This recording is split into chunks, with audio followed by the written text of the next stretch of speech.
A ver, en principio hay un trabajo que fue contundente, que fue el trabajo de Seralini, más allá de las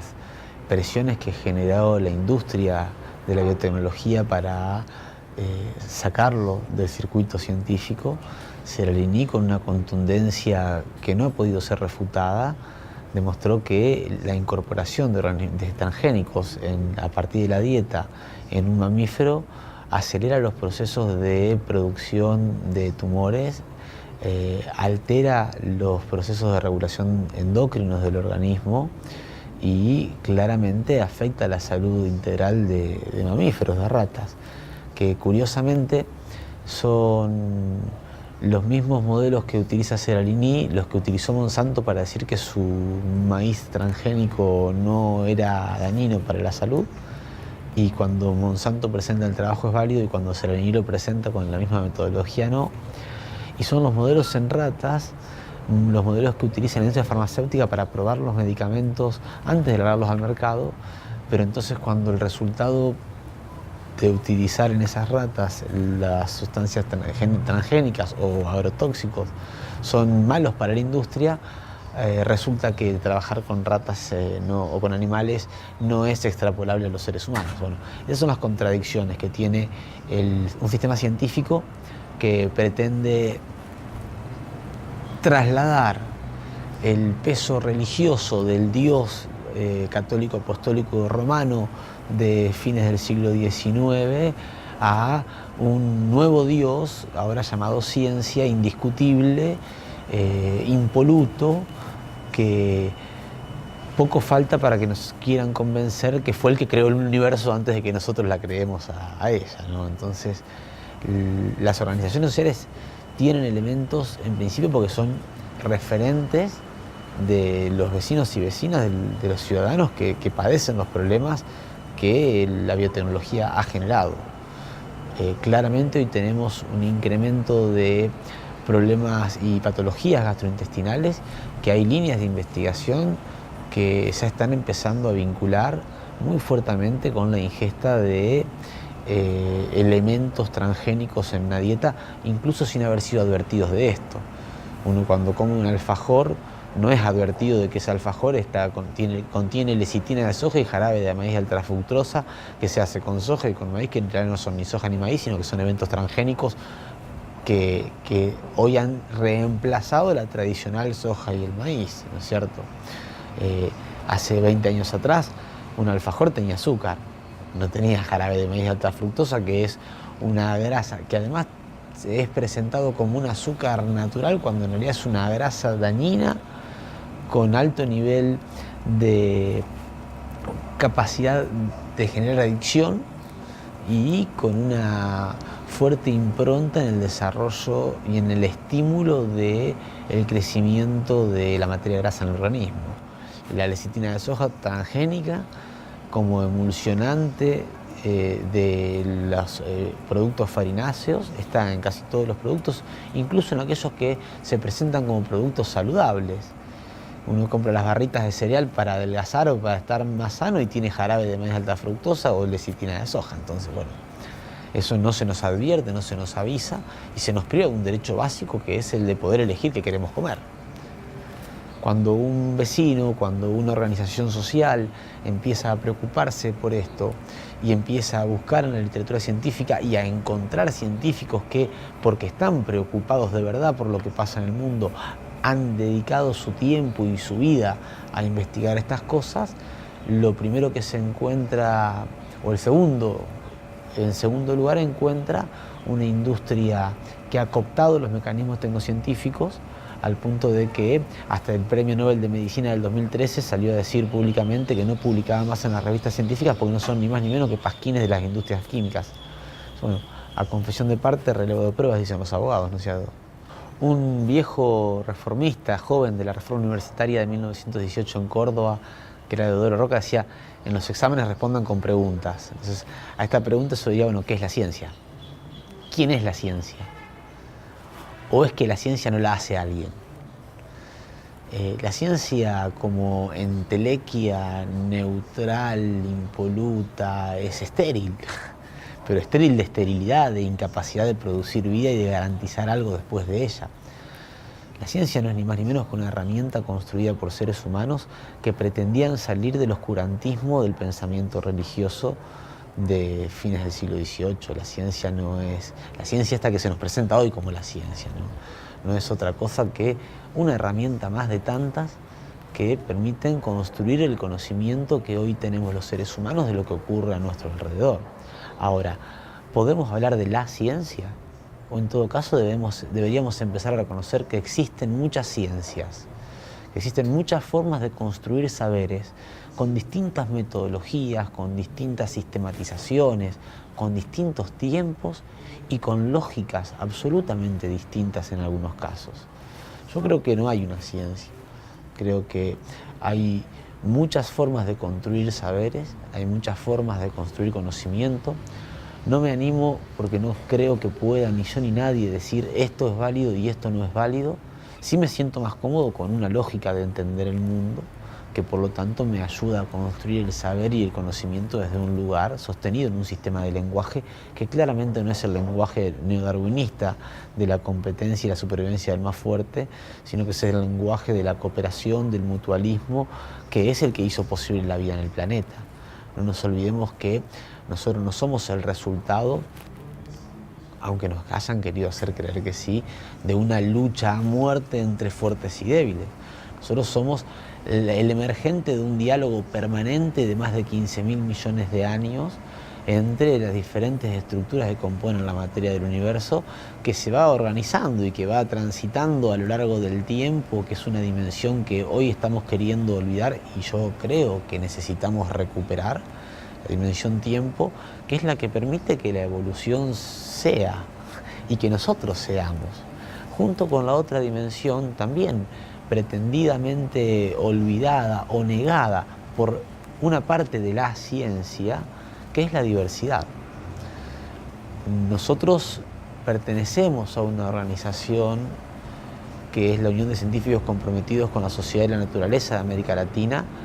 que no es un sello más, es en todo caso un espacio de encuentro que abre sus puertas para que sigamos encontrándonos quienes en distintos lugares de nuestra América Latina, de nuestra Via Yala, vamos construyendo saberes con distintas metodologías, con una mirada acerca del mundo y de la vida mucho más integral que esa mirada cartesiana, esa mirada separatista, fragmentadora, que nos quiso hacer creer, y estuvo muy cerca de lograrlo, que para poder conocer lo que ocurre y lo que permite la vida, como dijo algún premio Nobel de Física alguna vez, cuando decía las relaciones que permiten la vida de un cachorro son tan complejas que para poder identificarlas y estudiarlas tenemos que matar al cachorro. Digo, si esa es la ciencia a través de la cual queremos conocer el mundo, permítanme desencillar y bajarme hasta que aclare. Yo creo en otras ciencias, creo en las ciencias del diálogo, del encuentro, que no necesitan aniquilar la vida para poder investigarla, sino que la van investigando en los andares, que la van investigando desde el respeto y el reconocimiento de la diversidad. Si recuperáramos este entendimiento y este saber ancestral de que somos gracias a que en algún momento estructuras diversas pudieron dialogar amorosamente y cooperativamente, articularse para construir una nueva forma de vida, y que eso generó una necesidad de mucho tiempo transcurrido, podríamos entender por qué no puede ser nunca lógico, saludable y mucho menos favorecedor de vida un proceso que pretende negar la diversidad, homogeneizar y al mismo tiempo disminuir los tiempos, porque el tiempo vale. En realidad el tiempo es aprendizaje y eso lo entendieron muy bien quienes lograron domesticar el maíz, no para ganarle al maíz, sino para con el maíz poder seguir sobreviviendo. Desde el diciembre del 2010 venimos desarrollando este dispositivo de evaluación final de la carrera de medicina, que es el campamento sanitario. Al día de hoy tenemos 26 localidades de Argentina ya relevadas con este dispositivo, hermanadas con la facultad a partir de este dispositivo. Estos son más de 120.000 personas en total que viven en esas localidades. Hemos evaluado casi 100.000 de esas personas han sido entrevistadas y nos han respondido para poder construir un perfil de moro y mortalidad referido. ¿Qué significa esto en términos más coloquiales? O sea, un registro que nos permita saber, según lo que la gente dice, cuáles son los principales problemas de salud y las principales causas de muerte de los últimos 20 años. Y en ese sentido nosotros hemos encontrado en estas 26 localidades, que son de 4 provincias distintas de la República Argentina, que contrariamente a lo que aparece en los registros nacionales, estadísticas del Ministerio de Salud, hay enfermedades que en estos pueblos tienen una presencia muy importante y a nivel nacional no están siendo al menos advertidas oficialmente. Me refiero específicamente a los problemas y trastornos endocrinos, fundamentalmente de la glándula tiroides, que es como un primer centinela de lo que puede estar ocurriendo en nuestro organismo en materia hormonal, porque nosotros estamos teniendo como segunda enfermedad crónica más frecuente, por arriba de la diabetes incluso, el hipotiroidismo, en lo que refiere a la gente que tiene como problema y en lo que refiere a la gente que consume como medicamentos, con lo cual le da fortaleza a la primera respuesta. Nosotros hemos junto con esto también identificado que ha habido un incremento a lo largo de los últimos años de las enfermedades alérgicas respiratorias y enfermedades como asma o EPOC, distintos tipos de enfermedades pulmonares obstructivas.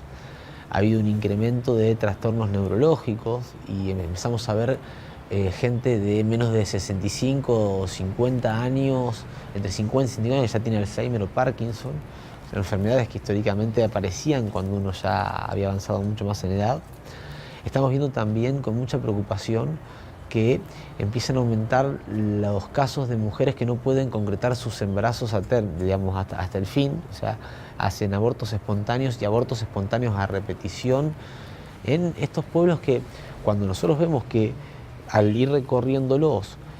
van teniendo todas las mismas características entre sí, pero que no son las mismas que a nivel nacional, nos empezamos a preocupar, bueno, ¿qué tienen en común estos pueblos? Además de habernos recibido como campamento sanitario. Y un elemento muy fuerte en común es que han quedado todas estas localidades, menos una, han quedado en el medio del área de producción de eventos transgénicos veneno-dependientes en los últimos 20 años, que es un modelo de producción agroindustrial que se instaló en nuestro país y en nuestra región y que trastocó radicalmente los modos de vida, pero además los modos de producción y de manejo del territorio. Entonces, donde antes se producía alimento, donde antes había, por ejemplo, tambos porque había vacas lecheras, ahora hay evento transgénico veneno dependiente. Donde antes había vaca, ganado a pasto que recorría la llanura y que comía pasto, y entonces al comer pasto necesitaba de los 4 estómagos para poder metabolizar la celulosa de ese pasto y transformarlo en proteínas para poder crecer y desarrollarse. Ahora había eventos transgénicos dependientes de venenos y las pocas vacas estaban encerradas en corrales comiendo cereales que no eran parte de su estructura nutricional y derivados farináceos, con lo cual, pobres animales, ¿no? Les cambiamos las dietas y después nos quejamos de ellas porque tienen muchas flatulencias y aumentan el calentamiento global. Digo, estas cosas, estas miopías de la biotecnología que solamente mira su ombligo y a veces ni siquiera llega a verse el ombligo, transformaron los territorios en donde nosotros hicimos los campamentos sanitarios. Entonces nos empezamos a preguntar si podría caber la posibilidad de que algo de lo que estaba teniendo la gente como problema de salud tuviese una vinculación con esa transformación del modelo de producción. Como es un modelo dependiente de venenos, fuimos a ver si existía bibliografía científica que hubiese estudiado si esos venenos que se usan para la producción agroindustrial de eventos transgénicos tenían algún impacto en los sistemas biológicos, ya sea de seres humanos en el caso de que lo hubiera, o de mamíferos o de otro tipo de especies.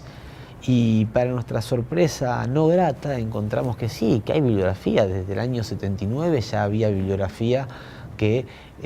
demostraba que algunas de las sustancias químicas que se están utilizando en nuestros territorios y que de hecho fueron presentadas en nuestros territorios como que esta nueva tecnología, cuando no era nueva en realidad, Lo nuevo era la transgénesis para ser resistente a estos venenos, a los eventos transgénicos, pero que esta nueva tecnología, estas nuevas químicas eran mucho más benévolos que las químicas anteriores, en realidad se nos mentía. Se nos mentía porque se cambiaron las clasificaciones tramposamente unos años antes de que se presente la patente de los eventos transgénicos dependientes o resistentes a venenos, y además se nos mentía porque no se nos decía que ya había trabajo científico desde la década del 70, especialmente en el año 79, hay trabajos científicos publicados